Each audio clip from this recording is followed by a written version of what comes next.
thu gin na sang akaw ka thei chok lo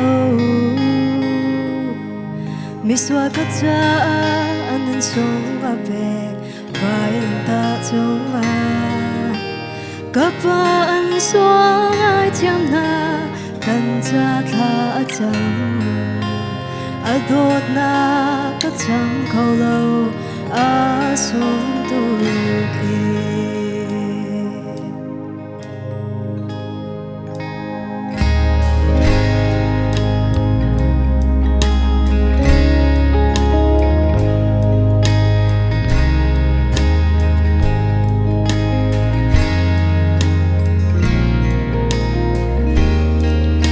chim lê rê zia chăm ham han ning lo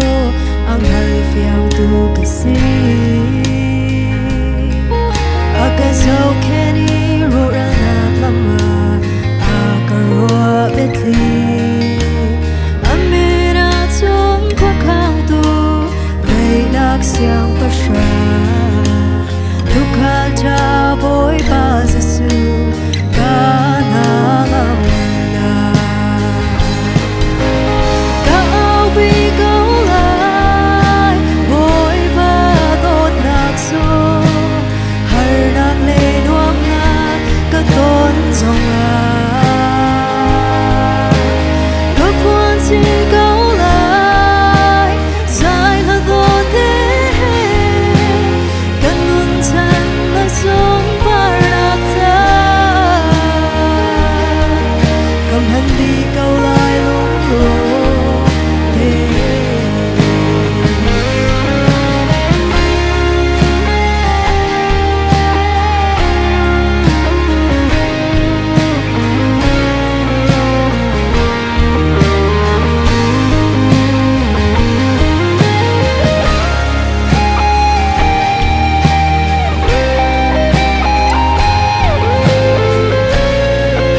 chia lê tin lê đã thổ chan giống à cái thor na bôi si su